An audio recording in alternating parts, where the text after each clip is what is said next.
You guys ready? Yep. Okay, good morning, everybody. This is the Committee on Agriculture. I'm the chair, Mark Hashem, and with me is the vice chair, Amy Peruso. We also have two members in the room currently, which is Lisa Martin and Scott Matayoshi. Today is Friday, March 18, 2022. It's 9 a.m. and we're in conference room 325 in the state capitol.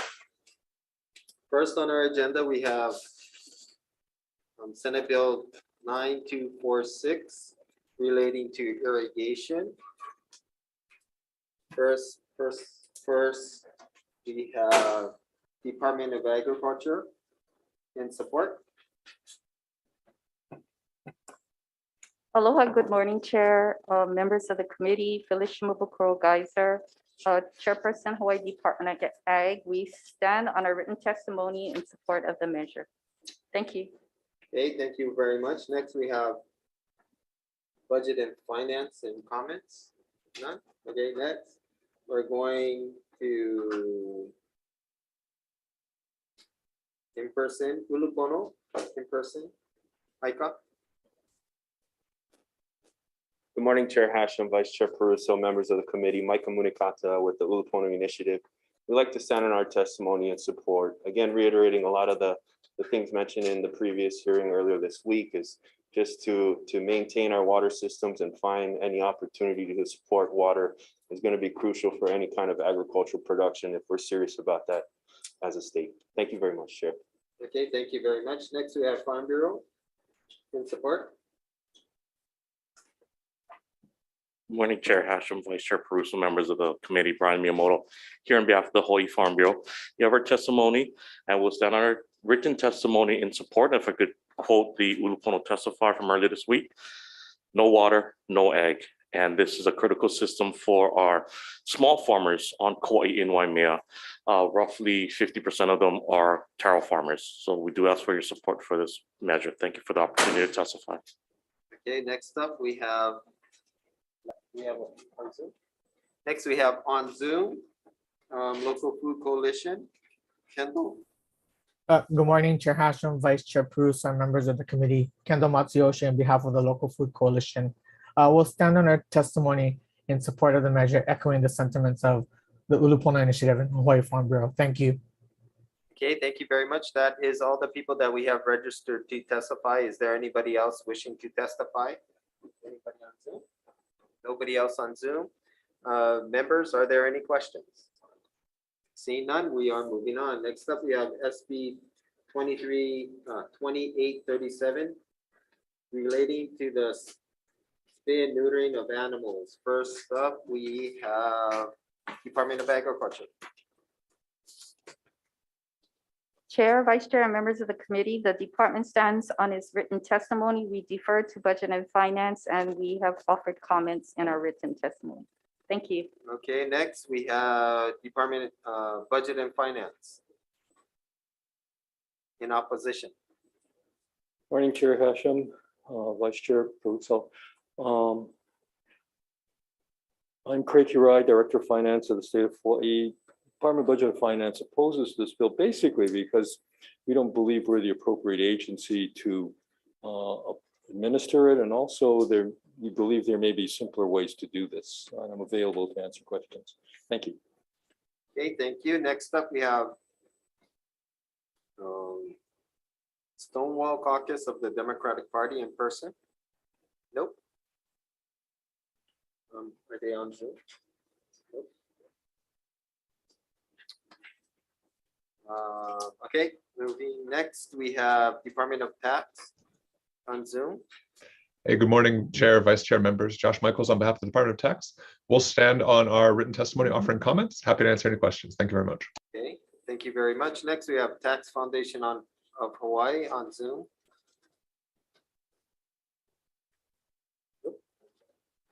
Next, we have Hawaii Humane Society on Zoom. Oh, you're here. Sorry. Okay. I wanted the Zoom link in case I got hit by a car on my way down and didn't want to miss the hearing.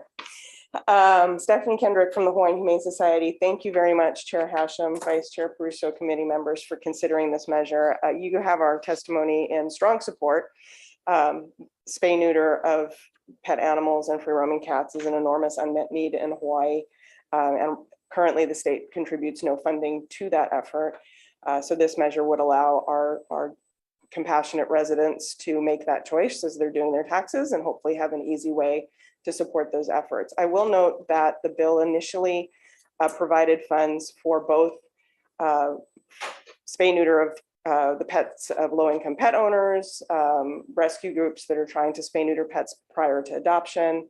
The previous committee amended it so that the funding is exclusively now for the management of free roaming cats.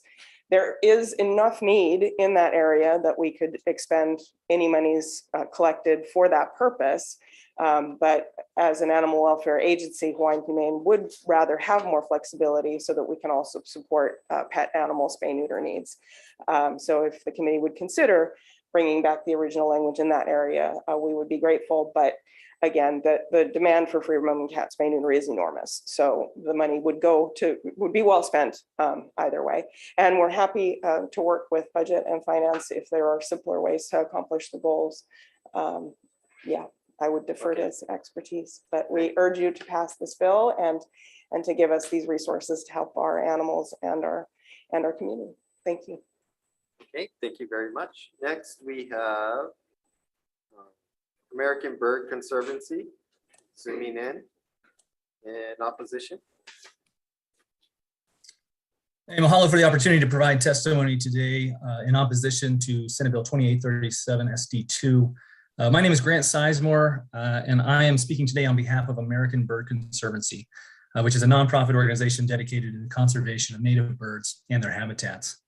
While our supporters certainly recognize the need for sterilization of cats, this bill would unnecessarily and really inappropriately use public funds to abandon and maintain stray and feral cats roaming Hawaii's communities. This bill would not only authorize, but also prioritize the use of public funding to maintain stray and feral cats in Hawaii's beach parks, natural areas, and neighborhoods. As was mentioned by one of the previous testifiers on page 3, this bill prioritizes, quote, organizations that specialize in trap, neuter, release practices, end quote. These programs, which frequently go by the acronym TNR, do not reduce cat populations and put people and wildlife at risk.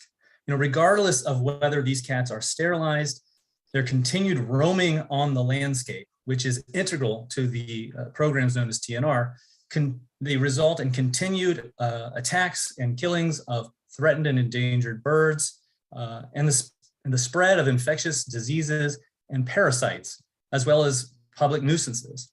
I'm sure you've heard that about toxoplasmosis. This is a parasite that relies on cats to complete its life cycle. It can only be spread into the landscape in cat feces, and it is prevalent in cats in Hawaii. So maintaining these cats on the landscape increases the likelihood of human infections with toxoplasmosis, as well as wildlife infections with toxoplasmosis. And we're seeing widespread environmental contamination from cats maintained in TNR cat colonies, contributing to infections in wildlife and people. It's probably well known in the committee that the National Oceanic and Atmospheric Administration, NOAA, has announced that toxoplasmosis is the most significant disease threat affecting Hawaiian monk seals, which are an endangered species. And we're also seeing infections in threatened and endangered birds like alala and nene. And in addition to these parasite and disease concerns, of course, cats, whether sterilized or not, continue to attack and kill wildlife, species such as a'o and ua'u, which have experienced declines on the range of 94% and 78% in recent years. Continuing to maintain these cats on the landscape is a recipe for disaster, regardless of their sterilization status, because it will result in the continued losses of Hawaii's unique native and endangered wildlife, as well as significant public health risks. Now, if the bill were to restrict sterilization to owned cats exclusively, we would happily support this bill. But as it is currently, we strongly oppose this bill and ask you to oppose it as well. Thank you. Okay, thank you very much. That is all the people we have registered to testify. Is there anybody else wishing to testify? Seeing none. Members, are there any questions? Representative Martin? Hi, I have a question for the Humane Society. In my district, there is an initiative to establish a cat sanctuary, which I think is something we just, like, there hasn't been any solution to this problem on our island because there's nowhere for these cats to go. And my concern about this bill is that it is very prescriptive in its preference for the trap, neuter, release, which means that this envisioned but not yet existent cat sanctuary would not be, able to tap into support from this. How could we word it differently so that it is more open to the best possible existing opportunities on whatever county, the cats find themselves? That's a great question, and we would absolutely be open to wording it so that it would support those kinds of efforts as well. I agree with you that I think the language is a little too prescriptive at this point. Hawaiian Humane supports TNR. TNR is the only thing being done right now to try and reduce the population of cats on the landscape. So we're strongly in support of it, but we do think that other alternatives are necessary as well, including sanctuaries. Just so you know, sanctuaries don't tend to be a population management tool.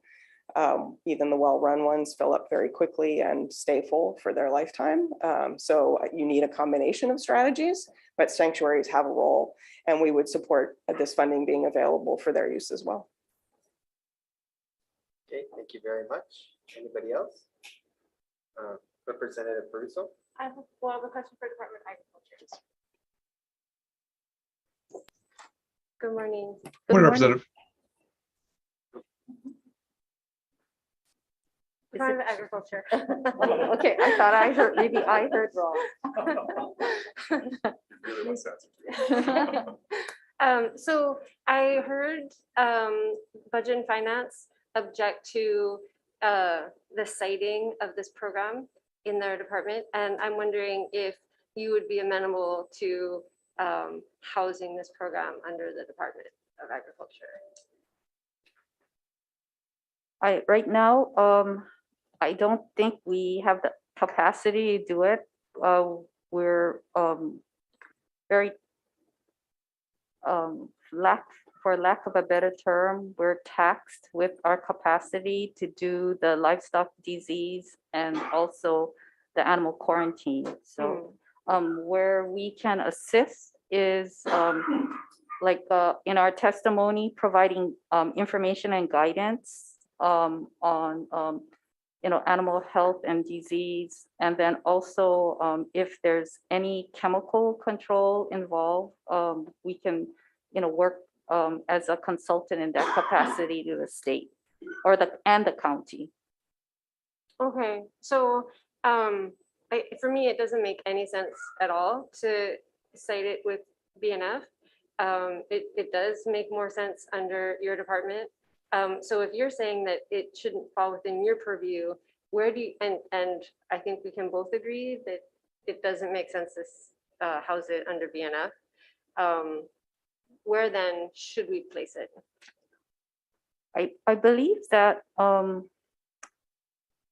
there used to be some kind of and maybe the Humane Society can Hawaiian Humane Society can jump in on this, but I believe the county used to fund the Humane Society for feral cat control. And I don't know if that's something that maybe the county can continue to assist with that issue. And, as far as the impact on feral animals to endangered species, then, that would be under Department of Land and Natural Resources. Okay, so what I hear you saying is that it doesn't properly fall within the jurisdiction of the state, and that it should be more of a county responsibility.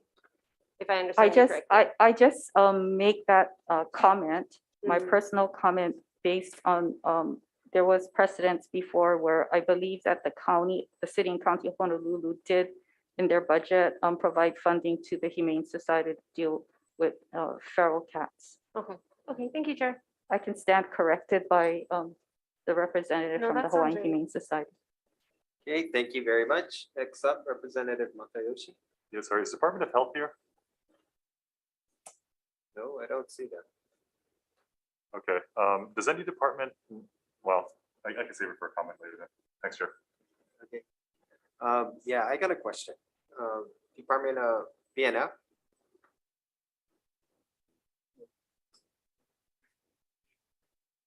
Craig, I know there's a substantial amount of cost to this, to a checkoff box, right? And a lot of times we have funds. It costs more to administer than the funds that we receive. What is the cost to maintain a checkoff box? That would be more, I think, a Department of Taxation question, but Okay, I do think they have to reprogram their computers a little bit. okay, And also, I guess from our standpoint, we need personnel to administer the program. We're not exactly overstaffed. okay. Thank you. Yeah. Is Bill Tax on? Hello again, just making sure, sorry about my faulty hearing, so I'm just making sure it's actually me this time. So the question is with respect to whether we're able to make the system changes for the checkbox? No, how much does it cost to administer a checkbox? Because I know That- sometimes in the yeah. past, you have, it costs more to administer a program than the actual amount that the funds have been received, right? Because it's in the tens of thousands of dollars to manage one of these.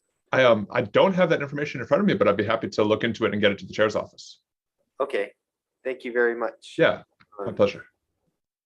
Humane Society? One last question. To make it more efficient, would you be okay with the grant and aid instead? Or would you prefer a checkout box? The thing that we liked about the checkoff box is that it would be an ongoing revenue stream. And to the chair's point about the county funding, Hawaiian Humane has been pretty successful in getting spay neuter funding from our county. That's not the case on the neighbor islands. So the reason we wanted to do a statewide funding mechanism is because the neighbor island nonprofits, rescue groups are really severely stretched for funds in this area. So it would be important, I think, to have it be statewide, to have the monies be available statewide. Just to let the committee know, we are in conversation with Hawaii Community Foundation about whether they would be interested in administering the fund so that it wouldn't be a burden on any state agency. I have another meeting on that later today, so that might be a possibility that the committee could consider if that, I know that they have another state tax checkoff fund that they administer now. So what if we made an incentive program, so like a matching grant, I guess? So that way to entice the city to put some money in? Would that be, right, because, right, let's say if we gave you a grant for $200,000 with the condition that this county has to match. And then you can go to the county and say, to get these funds, they can put in. Would that be more successful? I just don't know that the neighbor island groups necessarily have the bandwidth to do that kind of advocacy. That's Okay. why we wanted to try and help them have this resource. Okay, thank you very much. Yeah. I don't have any more questions. But anybody else questions? Matayoshi? I see that question. I do, I don't want to waste too much time. Sunny, could you- I was just looking up online whether there's such thing as chemical sterilization for cats, and Not it yet. looks like much cheaper and faster. And is that the method that you would recommend if we go forward with this bill? There is no pharmacological sterilization that's available on the market yet. They are working on it, but they have been for some years. Okay, any ETA on that or? No, Okay, no, I thank you. wish we did, but surgical sterilization right now is the only option. Thanks. Okay, thank you. Good. So we're moving on. Next up, we have SB 2798 relating to veterinary medicine, and give me some time to catch up.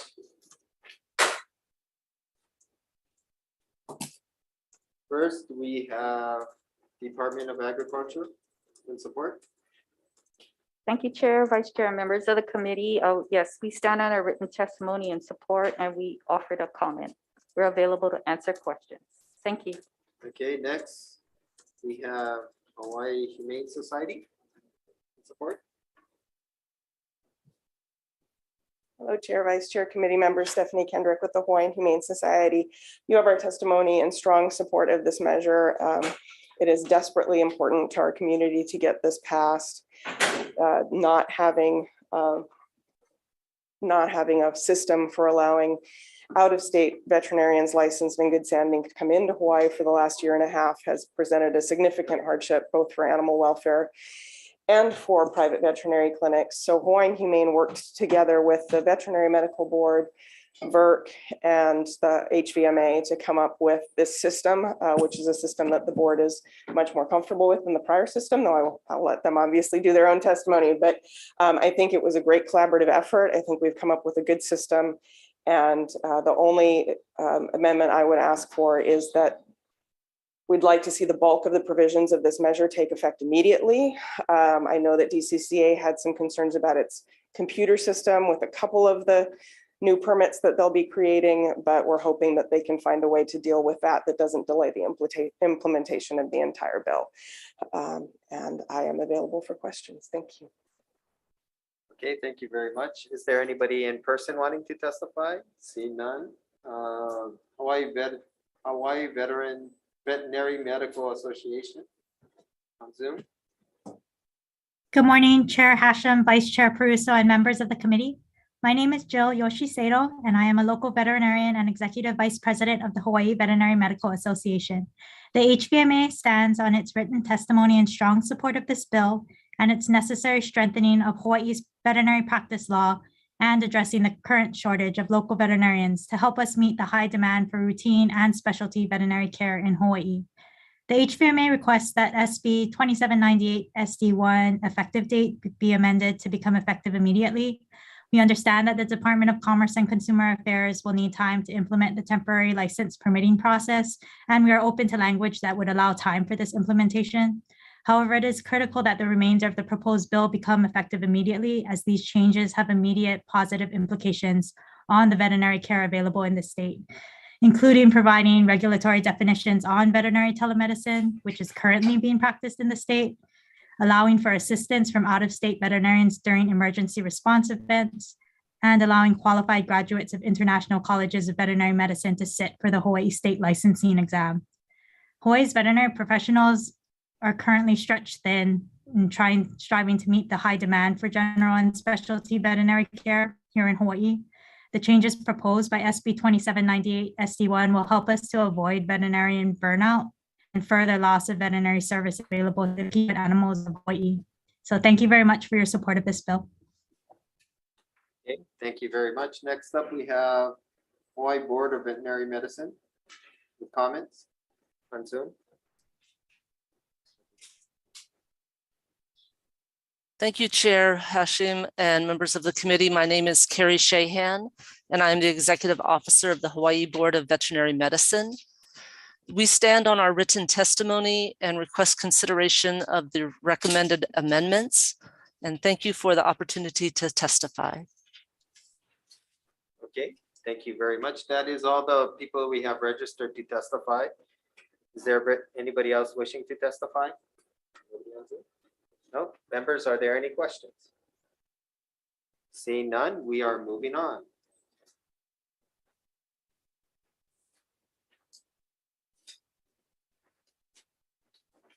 Next up, we have SB 2992 relating to agriculture. First up, we have Department of Agriculture in support. Thank you, Chair, Vice Chair, members of the committee. The department stands on its written testimony strongly supporting the measure. And we also offered comments. And towards the end of our written testimony, we do suggest lowering the matching threshold to 25% and expanding the source for matching funds by replacing private sources with private, federal, and other sources diminish our concern. Our industry stakeholders might not be able to benefit if there's a high percentage matching requirement. Thank you. Okay, thank you very much. Next up, we have Ulupono Initiative in support.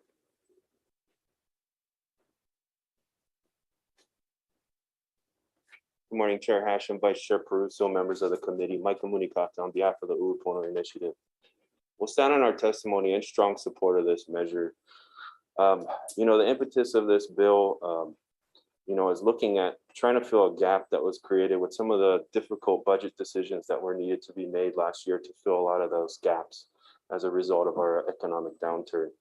The Department of Agriculture lost a lot of industry support funding when its barrel tax allocation was abolished by this legislature last session.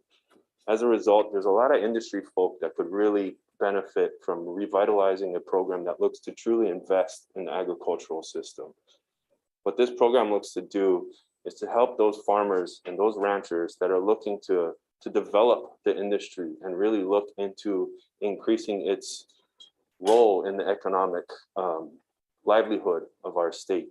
I think what we've seen over the course of the last several years, 2 years, especially with the pandemic, is a concentration to bring back agriculture in a way that it can actually mean something here within our GDP. I think a bill like this looks to invest in agriculture, looks to help farmers and ranchers with a lot of their issues that they're experiencing, but also to look into development, whether it be research, technology, water resources, land. This is going to be a very important bill if we're looking to support agriculture moving forward. And again, this is trying to fill a gap that was created from last session and looking to revitalize it in a way that can truly move the industry forward. There are a lot of programs that exist across the nation that support agriculture, many states that support them with dedicated funding. And I think what this bill looks to do is create a cost share program so that there is some skin in the game coming from operations. It's not a pure subsidy, you could say.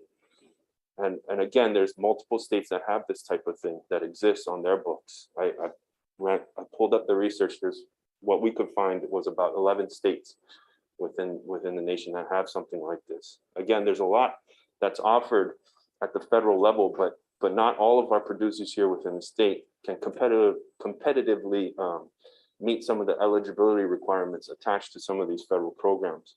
So a lot of what we're finding is producers are then left with no other resource as a result of no barrel tax to support some of these industry efforts. So again, I think if we can find a way to kind of fill those gaps that the federal government's not necessarily meeting some of those producer needs and really support them again at the state level like we did in the past, it will be very important to move the industry forward and to really invest in agriculture moving forward for the state of Hawaii. Thank you very much, Chair.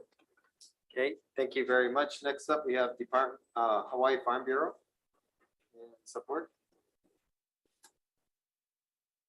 Thank you, Chair, Vice Chair, members of the committee, Brian Miyamoto here on behalf of the Hawaii Farm Bureau.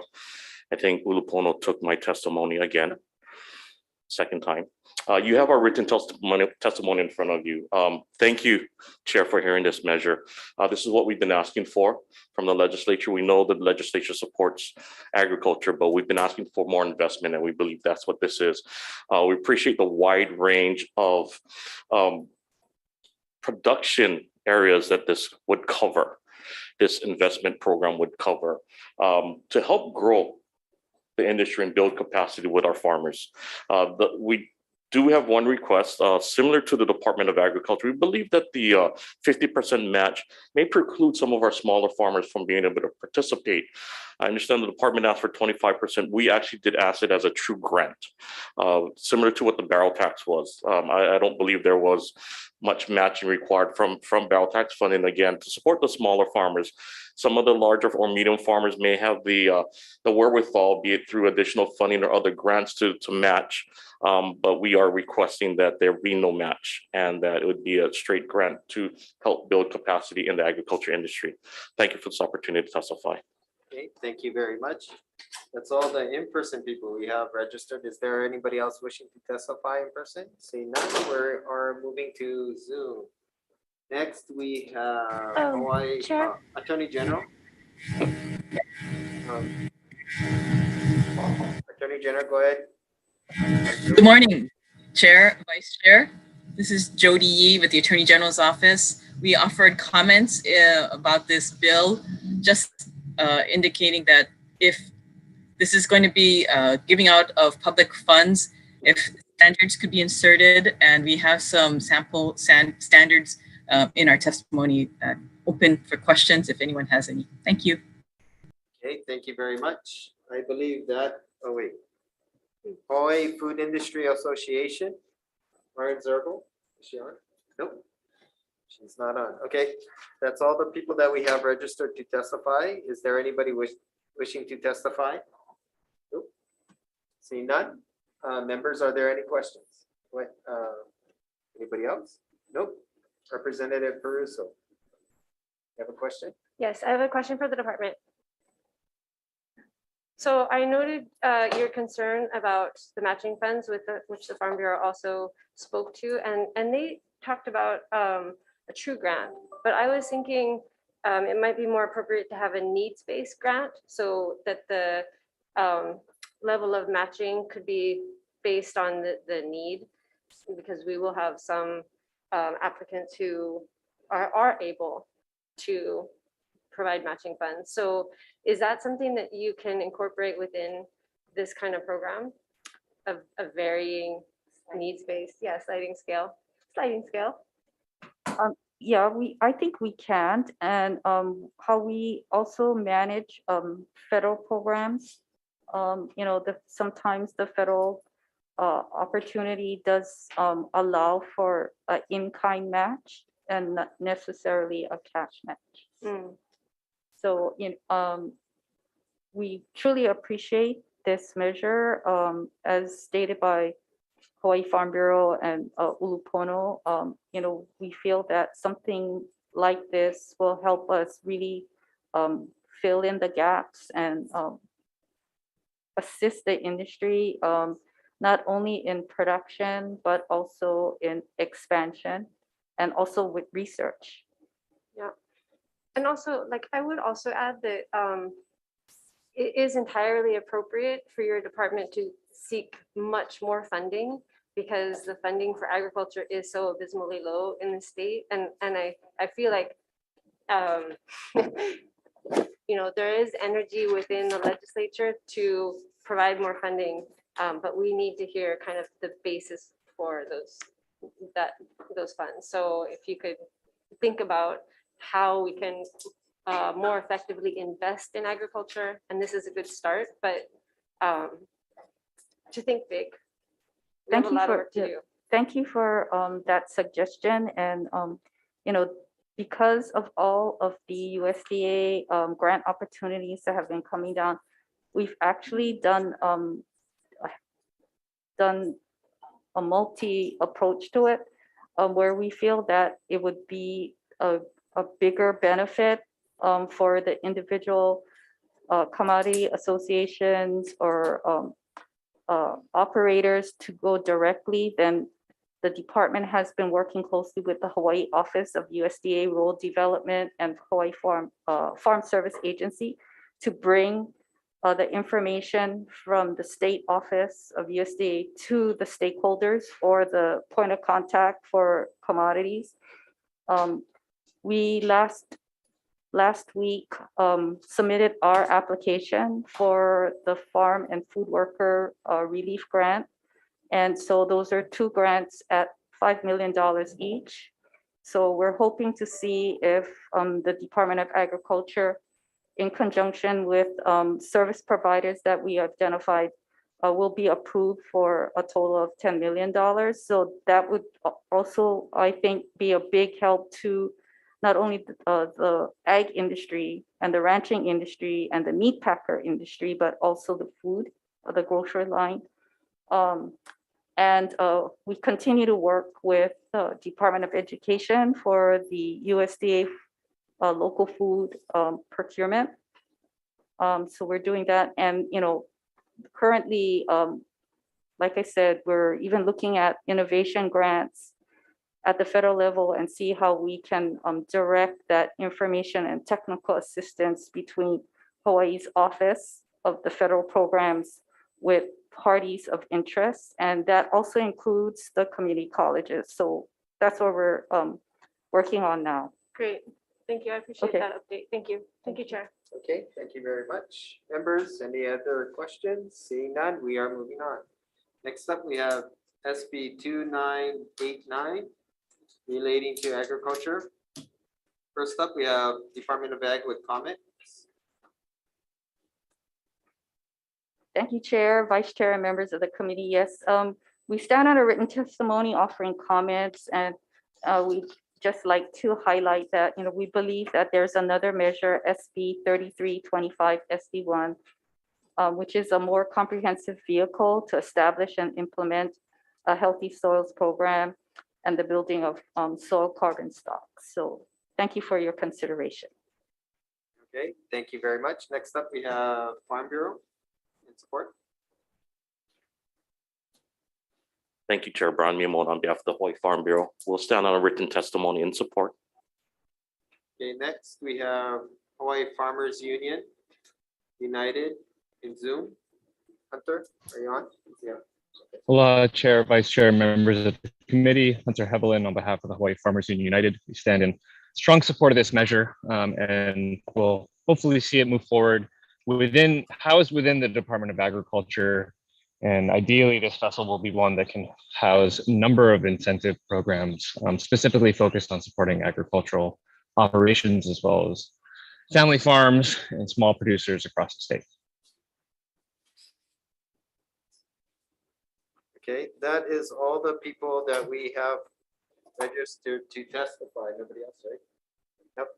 See none. Is there anybody else wishing to testify? See none. Members, are there any questions? Seeing none, we're gonna move on. Next up, we have SB 2990 relating to sustainable agriculture. Time to catch up to myself. First up, we have Department of Agriculture with comments. Thank you, Chair, Vice Chair, members of the committee. We stand on a written testimony. We support the intent, and we offered comments in our written testimony. And, at the end of our written testimony, we do note that there is another measure that establishes a compost reimbursement program. So there might be some duplication of reimbursement of compost between the two measures. Thank you. Okay. Next, we have Farm Bureau, Brian Miyamoto in support. Thank you, Chair. The Hawaii Farm Bureau will stand on its written testimony in support. Okay, thank you. Next, we have Attorney General with comments. Good morning, Chair, Vice Chair, members of the committee. The Attorney General supplied comments on this bill. Again, we would appreciate if this committee would consider inserting some standards. Yeah, thank you very much, and I'm available for any questions. Okay, thank you. Next, we have SB 29. Wait, we have Hawaii Farmers Union United in Zoom. Hunter, are you on? Yep. Aloha. Chair, Vice Chair, members of the committee. Farmers Union stands in strong support of this measure, but would like to speak to some of our comments. This bill, as written, was originally introduced in 2019, and after feedback from technical assistance providers as well as producers, came to understand that, as written, the cost share for seeds would really do little to address the incentive utility in terms of conversion to adopting conservation agricultural practices. So in our written testimony, you'll see language that seeks to modify this bill to reflect that updated version, that there were a couple others moving through the legislature this session. We hope that this type of incentive would be one that can function similar to a compost reimbursement program, focused explicitly on cover crops, following the approach adopted by numerous other states, as well as applied by the Natural Resource Conservation Service. Okay. Thank you. That is all the people that we have registered to testify. Is there anybody else wishing to testify? Seeing none, members, are there any questions? Seeing none, we're moving on. Next up, we have SB 2473 relating to economic development. First up, we have Department of Agriculture with comments. Thank you, Chair, Vice Chair, members of the committee. Yes, we stand on our written testimony offering comments. Thank you. Okay. Next, we have Hawaii Farm Bureau in person. Comments? Thank you, Chair, Vice Chair, members of the committee. Brian Miyamoto here on behalf of the Hawaii Farm Bureau. We'll stand on a written testimony offering comments. Okay, next we have DBED in support. Cardi, are you on? Nope. Next we have ADC in support. Via Zoom, Chair Hashem, Vice Chair Peruso, members of the committee. This is Myra Kaichi at ADC. Jimmy Nakatani was called away this morning. He apologizes for that. ADC stands on its written testimony and we're available to answer any questions. Okay, thank you very much. Next, we have Hawaii Alliance for Progressive Action in opposition. Good morning, Chair, Vice Chair, members of the committee. Annie Frederick on behalf of the Hawaii Alliance for Progressive Action in opposition to the current draft of this bill. I'd like to clarify that while HAPA strongly supports the reform of the ADC, we feel that this bill simply doesn't go far enough. The transfer of the agency from the Department of Agriculture to the Department of Business, Economic Development, and Tourism is particularly concerning for a few reasons. In multiple surveys, farmers have identified that lack of access to affordable leases is a main barrier to farming in Hawaii. The ADC's vast public land holdings could be transformative in the state's efforts to boost local food production. Yet one of the key findings in the audit cites that the ADC does not keep an inventory of its land portfolio nor a list of its projects, which hampers its ability to effectively manage its diverse holdings. There currently does not appear to be a clear pathway, especially for small and mid-sized food producers, to access the inventory of ADC lands and clearly apply for those leases, nor are the ADC leases scaled appropriately for their needs. The provisions in HB 2418 provide much clearer guidance, specific metrics, and right-sized leases to ensure the agency is getting local food producers onto ADC lands. HAPA would like to thank this committee and the House for passing out a strong reform bill. The lack of diverse agricultural expertise within the ADC is another key issue highlighted in the audit. The lack of an agribusiness plan that is informed by a variety of farmers' needs appears to have contributed to the failures of the agency to get more farmers onto their lands. We are concerned that moving the agency from DOA to DBED will further alienate the ADC from its food producer stakeholders. Furthermore, it is not clear what unintended consequences might arise from the loss of agricultural technical expertise housed within the DOA. The ADC does not need to be moved to DBED to access business acumen. If the committee does pass out a draft of this measure, please consider removing the provision, transferring the agency, and adopting the provisions in HB 2418. Should the committee decide to pass out this measure, we have also included some additional suggested amendments in a written testimony to ensure that the public lands are managed sustainably. Thank you for your consideration. Okay, thank you very much. Next, we have Hawaii Seed in opposition. Yes, good morning, Chair Hashem, Vice Chair Peruso, and members of the Agricultural Committee. Hawaii Seed stands on our written testimony in opposition of Senate Bill 2473 SD2 with these additional comments. The creation of the ADC mandate was a good vision for producing local food and creating local jobs. If it was managed correctly, we would be so far ahead of food abundance. Here on Kauai, there is a whole workforce on the west side and on the South Shore There are many more people now these days and entities working towards filling our local food needs.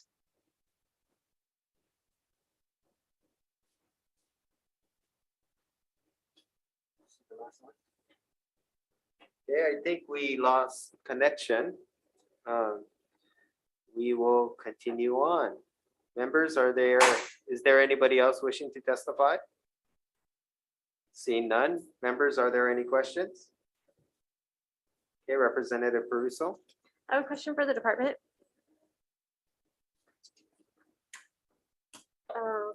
So with respect to ADC, can you outline for us some of the ways in which you currently support ADC and its functions? So currently, they refer their licensees or their tenants to us for lending information. We do have some of their tenants as clients of our ag loan program. We also are available to them for marketing opportunities through the market development branch. And then we provide engineering technical support through our Ag Resource Management Division. We also provide fiscal support and HR support. And then what sometimes goes unnoticed, but part of agricultural development is market analysis. And we do have the capacity to provide information to their tenants on agricultural data and survey information. The only thing that, one of the few things that is different is, they do manage the Waihole ditch. So they have their own personnel to do the Waihole ditch. And plant quarantine and plant industry, we're available to assist and consult on any kind of pest issues. Okay, so for the Waihole ditch, they are self-sufficient, autonomous. You don't support their work there, but it's my understanding that on Kauai, you do play a support role with the water infrastructure. Our water management has been on the technical side. So, we assist with getting engineering consulting, type of assistance. Okay. And then also we do have a commodities branch. So we're there to assist with information on GAP and FSMA, in addition to the University of Hawaii Cooperative Extension. Thank you. Okay. Thank you, Chair. Okay, thank you very much. Members, any other questions? Seeing none, we are moving on. Next up, hold on. I've just been told Hawaii Seed is back on. Yes, thank you very much, Chair. Thank you. Just a couple of quick points to wrap up. So I was saying, before we get to ecotourism and economic ventures, we need to build soil, regenerate the land, and start the seedlings. This should be with the assistance of the Department of Ag. I also ask you to see the value in leasing to small acreage plots for small farmers. I was an intern with CTAR in the papaya growing program back in about 2006. We had 13 acres on grow farm land, and we each worked an acre and a quarter. It was plenty of space. During the pandemic, I took an 8-month online course with John Jevons on the Grow Biointensive method. This is based on doing very small areas, double dug. It can produce a lot of nutritious food while building the healthy soil and using much less water, which is probably something we'll be facing in the future. So please don't discount the small farmers in this plan. Let's fix the ADC, strengthen the DOA management, and Malama Aina. Mahalo and kalamai for my loss of connection. earlier. Okay, Thank you, Chair. very much. Go ahead. I have a question for ADC. So I assume it's Myra, if Mr. Nakatani is not available. Yes, I'm here. So I'm wondering, and I hope you can answer this question, but I am wondering, if you can elaborate further. I think the testimony is fairly brief, but if you can elaborate as to why you think this would be the best possible move for ADC to change your attachment from the Department of Agriculture to DBET. I don't think we testified that it's the best, but I don't think that it's going to be a detriment. I think we said that it could be beneficial. And my thinking when I read this was that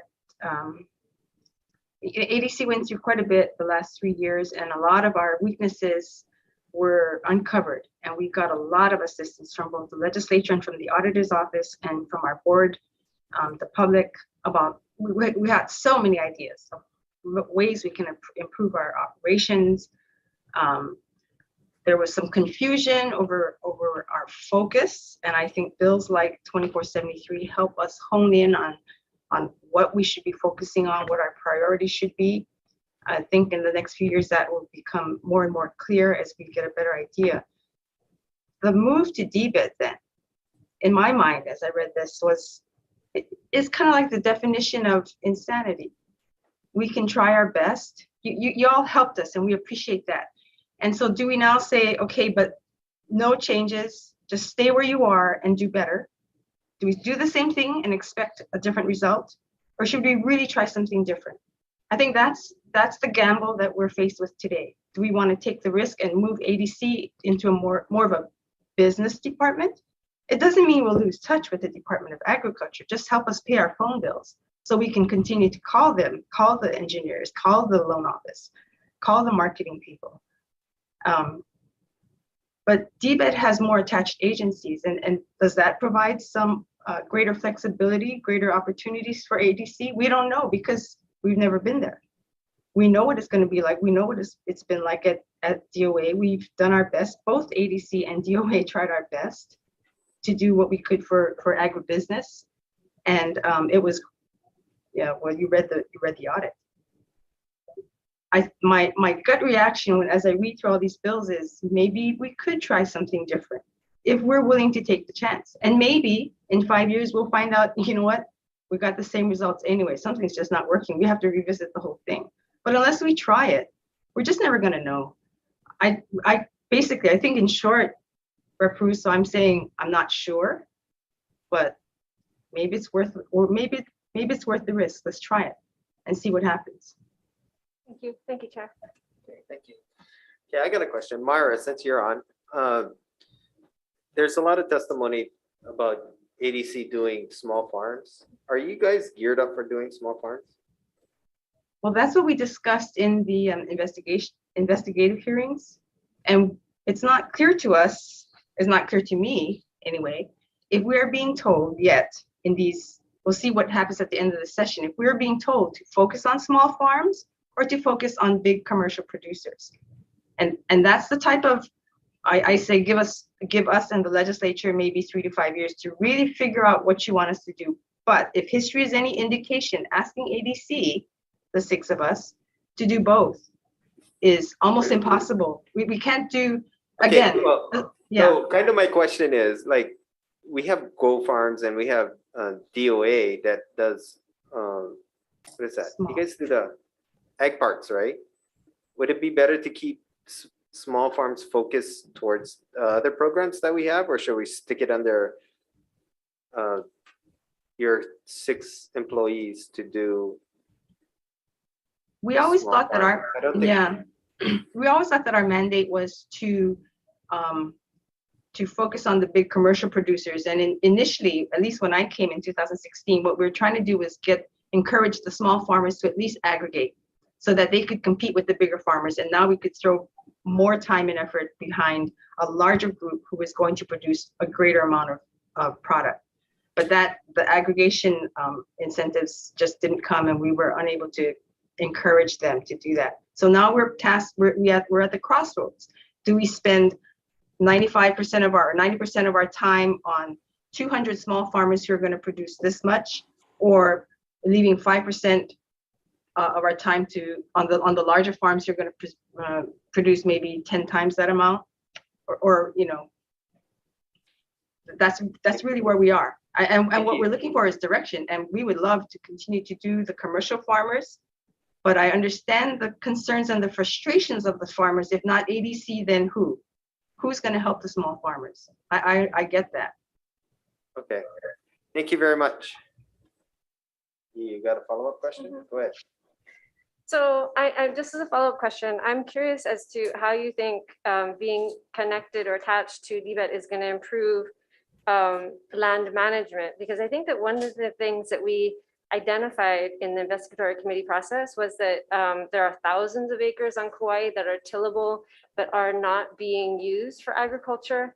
And it's my deep concern that those will not only remain unutilized, but if they are utilized, that there will again be used for the benefit of, you know, corporate agriculture, which I think that on Kauai especially, there's a growing momentum and a growing capacity for small farming. So, I mean, I think that I would be much more amenable to this transfer if I had confidence that there was maybe a willingness to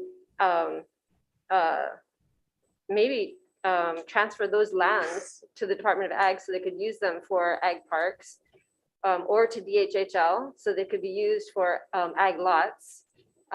Because I don't think it's justifiable to, I mean, those lands have been under the control of ADC for decades.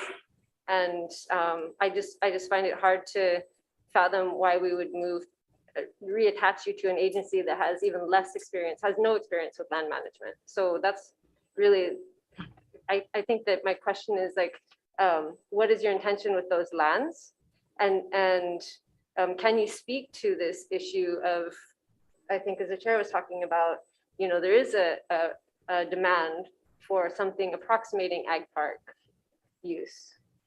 That's such an inopportune question, because we just in 2021 received a set aside of an ag park parcel, or I think it was, it consisted of over a dozen parcels in the Kekaha Ag Park, and it came from the Department of Ag to ADC.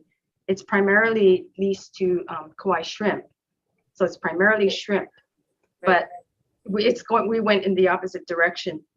But that's an interesting question. Are there actual lands that can grow crops that maybe would be better served under the Department of Agriculture's ag park program or non-ag park program? Either one, it's possible. The move to DBED, I think, though, is a separate question from the land management, because although we do call and constantly brainstorm with the department's land managers, we compare notes, and with land division land managers as well. You know, all state land managers, we're constantly trying to compare notes and see how they're dealing with issues, problems. I don't think the move to DBED prevents that.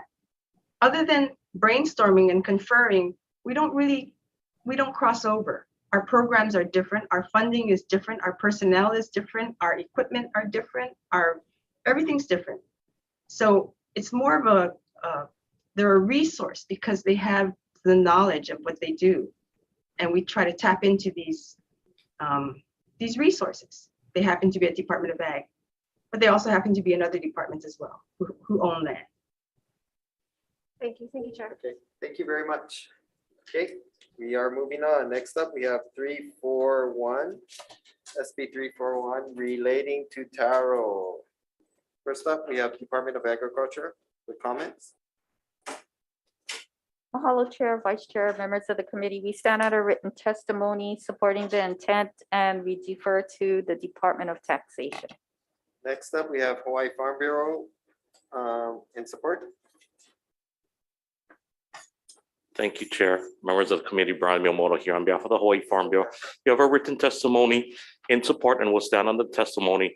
However, Chair, we do prefer the House bill that had the GET exemption. We think think it would be more beneficial for our taro farmers. Mahalo. Thank you very much. Next, we have Department of Tax with comments.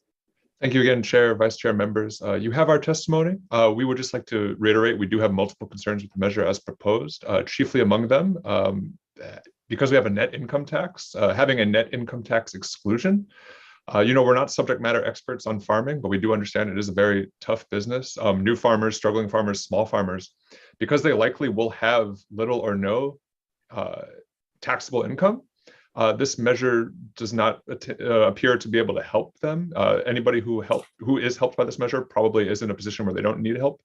But like we have multiple other concerns as well, but I'm happy to answer any questions you may have. Thank you.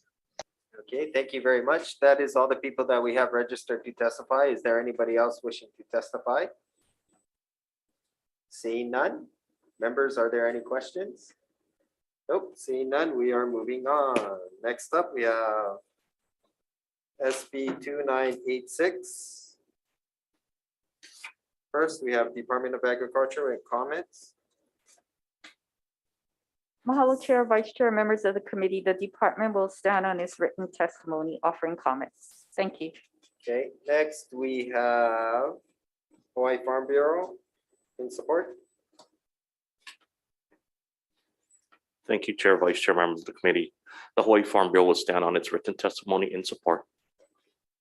Okay, next, that's all the in-person people we have. Anybody else wishing to testify in person? Seeing none. Next, we're moving on to Zoom. Department of Health with comments.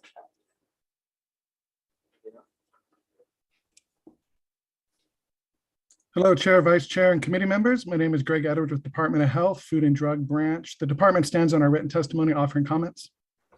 I'll be available for any question. Thank you. Next, we have Hawaii Hemp Farmers Association in support. Aloha, Chair. This is Gail Byrne-Baber. I'm Vice President. Ray Mackey, President, isn't able to be here today. Is it okay if I speak on his behalf? Yes, go ahead. Okay. Yeah, thank you very much. And I think it's very telling that he's not able to be here right now. He's actually having to go work construction because he's lost so much money hemp farming. That's just a fact. SB 2986 is certainly the vehicle we farmers have been waiting for to help us make us more competitive.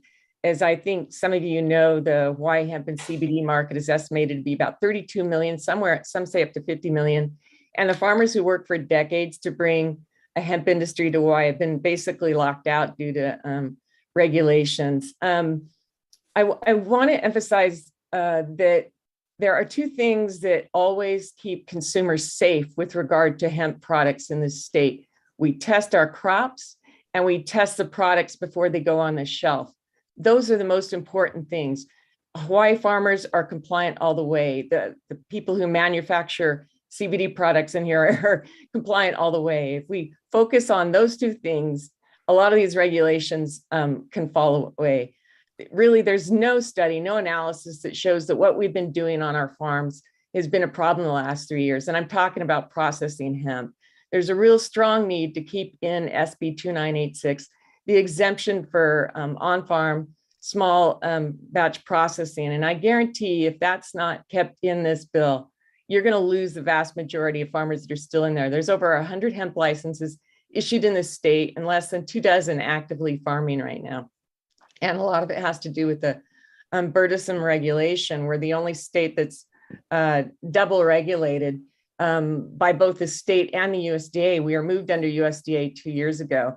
USDA has trained personnel, labs certified to federal specifications that we work with, an extensive database that they paid a consultant to put up with that we interact with. And we have to report farmers right now to both USDA and the US Farm Services Agency. USDA is super responsive.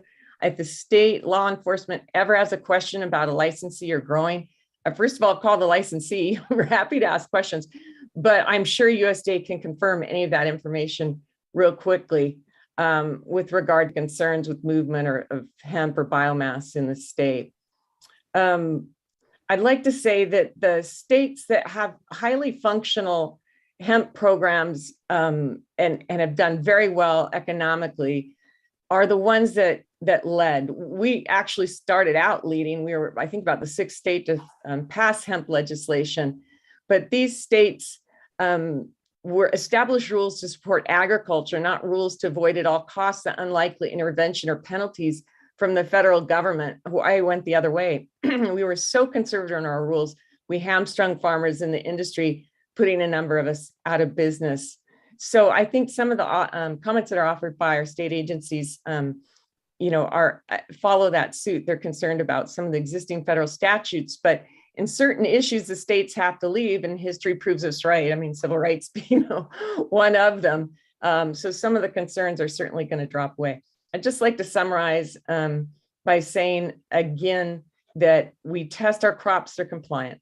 We follow the DOH rules with regards to testing of products. That protects consumers. Public safety is fine, and there's no study or analysis that shows that anything else. So anyway, thanks for your time, and appreciate the couple minutes we've asked for. Aloha. Okay, thank you very much. Next up, we have Hawaii Farmers Union United in support. Chairman of the committee, measure on our written testimony, and really hope that these duplicative regulations and expenditure by the state can be eliminated to help support the growth of this burgeoning industry. Thank you. Okay, thank you. Next, we have Hawaii Hemp Center. Gail, you just went. We're going to skip you. That's fine. Thank you. Okay. Next, we have Hawaii Sustainable Farms in support. Aloha, Chair, Vice Chair, members of the committee. Robert Vance, lifelong farmer from Kula. Strong support, stand on my written testimony. As a disabled farmer, hemp is something that is very important. When I first started supporting the hemp, I was getting brain surgery, and family farm, I was trying to support them way back then when Scott started and the program first started. But it's, to echo everything Gail said, it's been very challenging with a double regulation. I work with the USDA for many other programs. I had my farm loan through the USDA, but the buffer zone is a major problem. It's made slightly better by this bill, but the 100-foot buffer zone is still a lot of land. So if it's agricultural land, I think the Right to Farm Act would kind of let the same issues that led to the complaints with my neighbors down the road about the buffer zone. Farm, anything in agriculture could be a nuisance. So if it's in agricultural zone and farmers are working with the best intention, I guess, being part of the community, those farmers that made the original problems leading to that buffer zone, they weren't from here. So I think if you work part of the community, you're not going to be any trouble. So if it's residential structures in agricultural zones, I don't think there should be any buffer zone. And that small batch processing, also very important. So in strong support, but if that could be made any better, as well as selling raw agricultural commodity or RAC would also help. Mahalo. Okay, thank you very much. Next up, we have South Maui Gardens in support.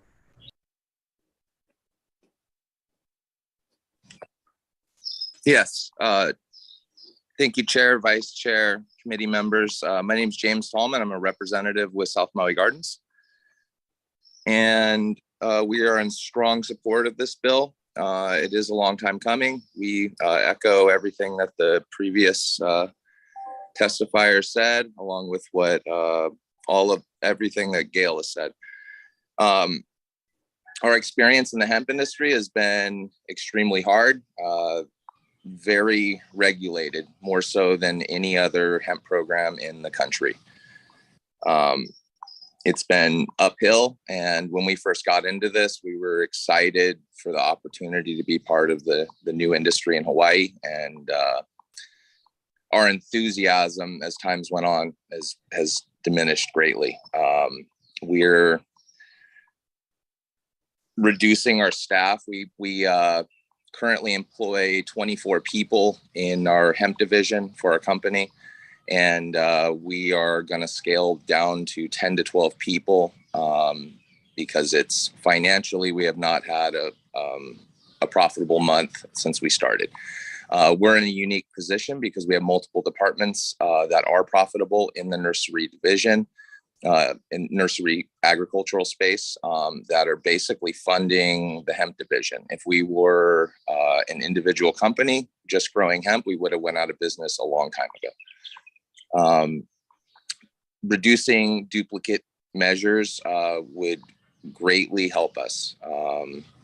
Also being able to sell our biomass in the state would greatly help us. Currently, there is mainland biomass being sold across the state and has been for some time. Hawaii farmers are not allowed to participate in that. All of our biomass has to go to the mainland and makes us very uncompetitive. Our prices have to be higher, and we lose a lot of potential clients because of that. If we could focus on selling our product in the state, we would potentially be profitable. Yeah, as far as concerns, I think the biggest concern is that hemp looks like marijuana, and that's the only thing that they have in common. Hemp has no psychoactive compounds. Somebody wouldn't get high if they consumed it.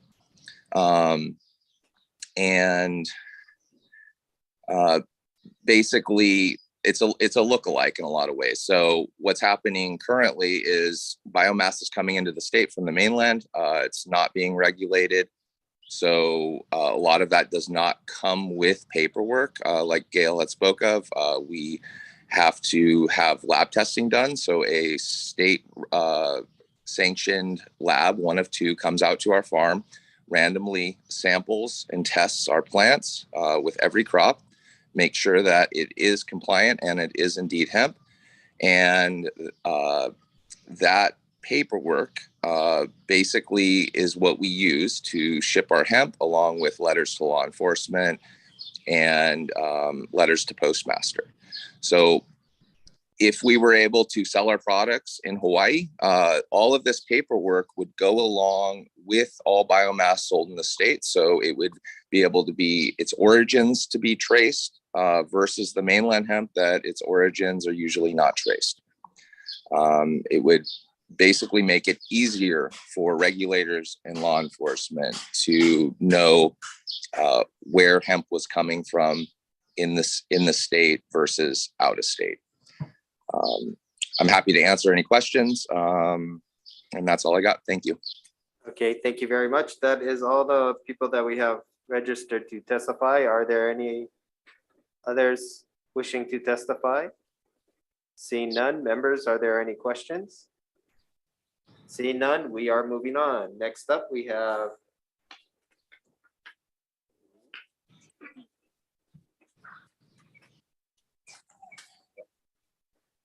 SB 2195 relating to fowl. First up, we have Department of Agriculture. Chair, Vice Chair, Comments? members of the committee, we stand under written testimony offering comments and available for questions. Thank you. Okay, anybody else wishing to testify in person? Seeing none, we're moving to Zoom. Next up, we have Department of Health. Sure. Oh, go ahead. Sorry. Chair, Vice Chair, Committee Member Stephanie Kendrick from the Hawaiian Humane Society. You have a written testimony in support of this bill. I just really wanted to acknowledge the evolution of this measure. Hawaiian Humane as an animal welfare agency is strongly in support of non-lethal approaches to wildlife issues. And we really respect the progress that this measure has made as it's gone through its committee hearings. And we think this will be a great tool for property managers and landowners to have in our state. Thank you for your consideration. Okay, thank you. Next up, we have Department of Health on Zoom. Good morning, Chair Hashem, Vice Chair Peruso, and members of the committee. My name is Grace Simmons. I represent the Department of Health. You have our written testimony in opposition of this measure. And certainly we're not averse to controlling feral chickens. However, the Department of Health is not the agency to be carrying out sterilization, eradication, and control of feral animals. I am available for questions. Thank you. Okay, thank you very much. Next, we have Save the Chickens in opposition. Hi. Good morning, Chair. Can you hear me? Vice Chair, committee members. My name is Wilkie McLaren, and I'm representing a group of concerned citizens called Save Hawaii Chickens. We strongly oppose SB 2195. Some locals support this bill because they think it will resolve issues with the rooster in their backyard, keeping them up at night, but the bill is not really being truthful to residents as it won't address their complaints. Chickens are not a breed like Canadian geese or mallard ducks that are flying to areas with bait. It may make sense to use this drug for geese around airports, for example, but not for the intent here. To eradicate chickens from Hawaii, you would need to use this ovo-controlled drugged birdseed in every neighborhood on every block or acre where they reside. The drugged bird feed must be used on concrete, completely dry, preferably covered areas with no moisture or rain. It can contaminate soil, invertebrates, and water sources. Someone must observe the feeding for hours to prevent non-target species. After the feeding, do the cleanup and removal every single day from every area across the state. And we're saying 5 years, for 5 years. And we'd like to know, is this similar to pigeons where you need to do application 365 days a year in each area for it to be effective? Who can accomplish this? Realistically, how many millions will it cost? The Department of Health and Agriculture have made it clear they oppose the bill as they do not have the resources to accomplish this monumental task. In 2014, the Department of Agriculture testified regarding their numerous concerns with the use of ovo control for chickens, that they would first need studies conducted on application and dosage, and to find out if it's a risk for humans who may eat the birds or eggs, and that it's a risk to native birds like nene who reside in the same areas, particularly on Kauai, and that it would open the door for more off-label irresponsible usage. We appreciate that this is meant to be a more humane approach, but in Canadian geese, for example, the drug is only used in early spring because of their cycles, but also because ovo control can reduce a bird's ability to dissipate heat when environmental temperatures and humidity are high, as they are in Hawaii, causing increased sensitivity to heat stress and even mortality. That said, before we switch this bill to costly catch and kill programs, these have already been tried with no positive long-term results. I've heard it costs over $100 per bird and the birds always return. This is in part because their efforts never address issues like cockfighting operations and the dumping of birds. Why do we not start there? This bill also claims feral chickens threaten or kill native Hawaiian birds. To protect native birds, we'd focus on cats, mongoose, rats, parakeets that carry avian malaria, unleashed dogs, people, cars, windmills, industrial scale solar, building in wetlands, bright lights from resorts, mosquitoes, pesticides. Chickens would not be in the top 20 concerns.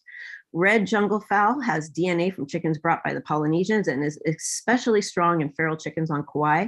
It is revered and could be essential for the rescue of commercial chicken breeds. Eben Gehring, PhD at Michigan State University, Department of Zoology, came to Kauai to study our chickens and concluded it is crucial that we identify and conserve the genetic variation that still remains in the red jungle fowl on Kauai. This variation could soon be essential for the improvement or evolutionary rescue of commercial chicken breeds. Many locals and tourists love Hawaii chickens. Hawaii has become known for their beloved chickens. People joke they're the state bird. Songs, art, craft, t-shirts, postcards, entire businesses are devoted to them. This is especially the case on Kauai. Visitors can't wait to come back and see them. We turned in testimony from 300 people opposed to this bill, local and around the world, collected in only 1 week's time. These are included with our written testimony. Hawaii leaders have been touting their efforts to become more sustainable. Fact is, Hawaii's feral chicken eggs are some of the most delicious nutrition eggs you may ever eat. And the most sustainable means of population control with chickens is not drugging them to destroy their eggs, but instead harvesting, selling, and eating their eggs. I too used to complain about the noise. Now we've learned to live Pono with the chickens, set up safe spaces around the home for hens to lay their eggs and gift us with free omelets daily, free tilling of the soil, fertilizer for the garden, and admittedly great company for many during the pandemic. A more holistic approach would be cultivating rather than scheming to end this breed. Hawaii could use allocated funds to establish desperately needed bird sanctuaries and locally organized chicken programs on each island. Just one example, Malama Kauai has a program to get Loki, local. can you sum up your testimony, please? I have two more lines. Malama Kauai has a program to get locals set up with birds and sell their eggs back to the nonprofit to share in the profit. We could also offer red jungle fowl to breeders. There are more efficient, eco-conscious ways to manage the feral chicken population in Hawaii instead of trying to eradicate them, especially when with any research we can predict this bill will be a money pit, logistical and PR nightmare, and ultimate failure. Mahalo, and sorry I went a little long. Thank you very much. Passionate. Next we have Eric Wolf, Innolytics LLC, in support. Hi, this is Eric Wolf. I'm the CEO of Analytics.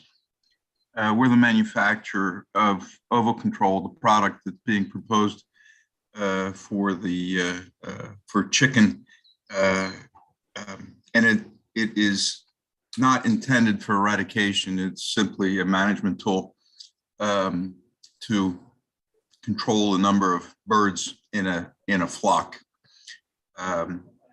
Very similar to contraception in people, except that it's non-hormonal and it simply results in treated birds laying eggs that are unfertilized.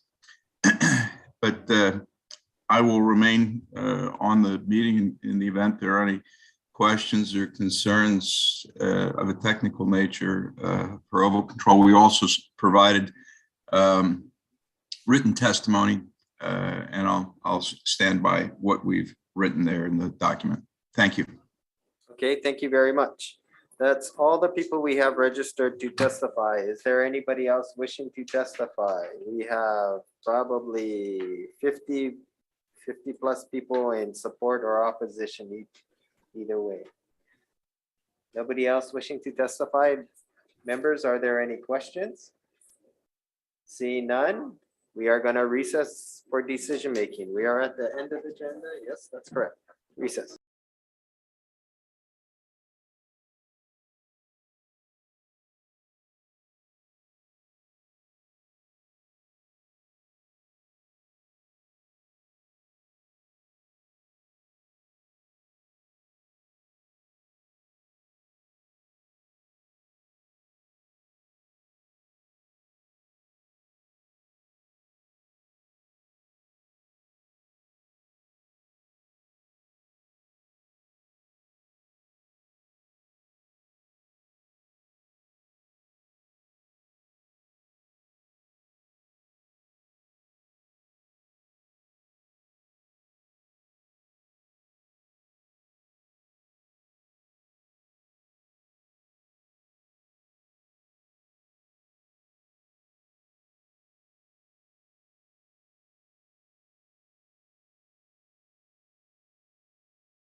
Good morning, everybody. We're gaveling back in for decision-making on our, what is this, 9 o'clock agenda. First up, we have SB 2946. Chair's recommendation is to pass this as is. It's a pretty straightforward bill. Any questions, comments, or concerns? Seeing none, Vice Chair for the vote. On SB 2946, SD1, Chair's recommendation is to pass unamended. Chair and Vice Chair vote aye. Representative Lowen. Aye. Representative Martin. Aye. Representative Mariyoshi excused. Representative Todd excused. Representative Tokioka. Aye. Representative Matsumoto. Aye. Chair recommendation has been adopted. Okay, thank you very much, members. Next, we have SB 2837. What we're going to do is we're going to add language to create a study, basically a point in time study for feral cats with zero appropriation. So it's going to go under the Department of DLNR to plan a point in time count of feral cats in the main Hawaiian Islands, including their numbers and distribution. The plan shall be developed in collaboration with the welfare of animal partners, NOAA and whatnot. And that's about it. We're adding that to the existing language. Any questions, concerns? Seeing none. Vice Chair for the vote. SB 2837, SD2, Chair's recommendation is to pass with amendments. Chair and Vice Chair voting aye, noting the excused absence of Rep. Mariyoshi and Rep. Todd. Are there any reservations or no votes? Seeing none, Chair recommendation has been adopted. Okay, next up, thank you very much, members. Next up, we have SB 2798, SD1. The Chair's recommendation is to take the Board of Veterinary Medicine's recommendations, basically in their testimony. I'm going to add that in. And I'm going to compromise between effective date instead of 7/1/2024. We're going to push it down to 7/1/2023. And it goes to CPC if he can decide if he wants to cut it down even shorter. Any questions or concerns? Seeing none, Vice Chair for the vote. Chair's recommendation on SB 2798, SD1 is to pass with amendments. Chair and Vice Chair vote aye. Any reservations or no votes? Seeing none, Chair, your recommendation has been adopted. Okay, next up, we have SB 2992, SD1. Chair's recommendation is to make to take the Department of Agriculture amendments, lowering the threshold to 25%. And since we just got finished doing the cage-free egg bill, I'm going to add the cage-free egg conversion onto this also, because it's almost the same. It's a matching grant. And I'm going to ask Micah, can you give us standards for this grant? Which is not going to be in the draft, but because concerning the AG's comments, can you get the committee standards? But that's not in the bill. Okay, and then we'll pass it on to Finn for the next for the next hearing. Members, any comments or concerns? Seeing none, Vice Chair for the vote. On SB 2992, SD1, Chair's recommendation is to pass with amendments. Chair and Vice Chair voting aye. Are there any no's or reservations? Seeing none, Chair, your recommendation has been Okay, adopted. thank you very much, members. Next up, we have SB 2989, SD1. Chair's recommendation is to pass this as is. I did not have time to talk with the proponents of this bill regarding SB 3325, so we'll keep this moving currently, and we'll have both vehicles moving. So, any concerns, comments? None. Vice Chair for the vote. On SB 2989, SD1, Chair's recommendation is to pass as is. Chair and Vice Chair voting aye. Are there any no's or reservations? Seeing none, Chair, your recommendation has been adopted. Okay, next up, we have SB 2990.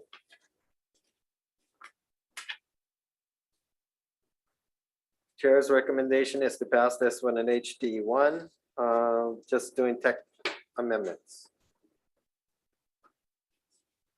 Any comments or concerns? Cover crop program, pretty much straightforward. Seeing none, Vice Chair for the vote. Chair's recommendation on SB 2990 SD1 is to pass with amendments. Chair and Vice Chair voting aye. Any reservations or no votes? Seeing none, Chair, your recommendation is adopted. Okay, next up, we have SB 2473 SD2. Chair's recommendation is to pass this with, oh, we're just gonna make tech amendments. I know this is controversial. Members, vote your conscience. I think it's a plagiarized bill from our HB version that we sent over, but that's okay. Any comments or concerns? Seeing none, Vice Chair for the vote. On SB 2473 SD2, Chair voting aye, Vice Chair voting no. Are there any other no's or reservations? Reservations for Representative Martin and Representative Matsumoto. And the excused absence of Matayoshi, Representative Matayoshi and Representative Todd. Chair, your recommendation has been adopted. Okay, thank you very much. Next up, we have relating to taro. The chair's recommendation is to defer this. The taro farmers contacted me and they said they like the House version better. So we're killing this one. Next up, we have SB 2986. Chair's recommendation is to pass this with an HD1. Basically, we are going to take the hemp farmers amendments. So we're going to page 6, lines 15, section 2, or lines 15, section 2, all the way to 20. We're going to delete all of that and just write copy of the USDA hemp license and lab report to accompany the shipment. And then on page 9, line 2, or line 1 and 2, it said USDA, no, we cross out other, or sampling shall be conducted by the state, and then shall be required is crossed out, nor shall the state, and then it continues on. So, and page 10, we're crossing out and we're making or. So this is implementing basically what the hemp farmers are asking for. I know there's concerns with Department of Health and the, what is that, the police. So vote your conscience. Vice Chair for the vote, or members, concerns, comments? Seeing none, Vice Chair for the vote. Chair's recommendation on SB 2986 SD1 is to pass with amendments. Chair and Vice Chair voting aye. Are there any no's or reservations? Seeing none, Chair, recommendation has been adopted. Okay, thank you very much. Wow, that went smoothly. Okay, next up we have SB 1295. Chair's recommendation is to pass with an HD1. 2195. Oh, sorry, 2195. My dyslexia is kicking in. SB 2195, SD2. Chair's recommendation is to change. Basically, instead of an eradication program, we're going to change this to a population management program. So all the areas that you see shall eradicate will be changed to, am I looking at the right bill? Yes. Hey, where's my amendment? Oh, no, I know. I'm looking at the wrong bill. Hold on.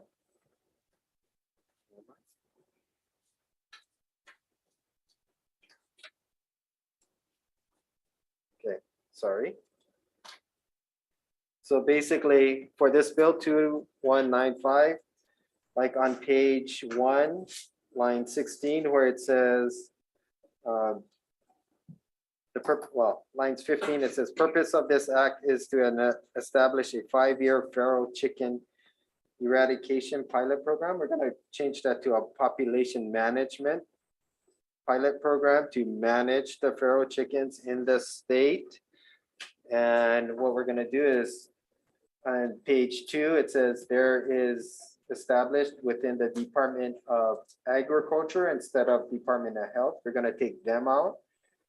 And a 5-year feral chicken population management pilot program. So we cross out eradication. The Department of DLNR shall collaborate with the Department of Agriculture to create a pilot program that shall,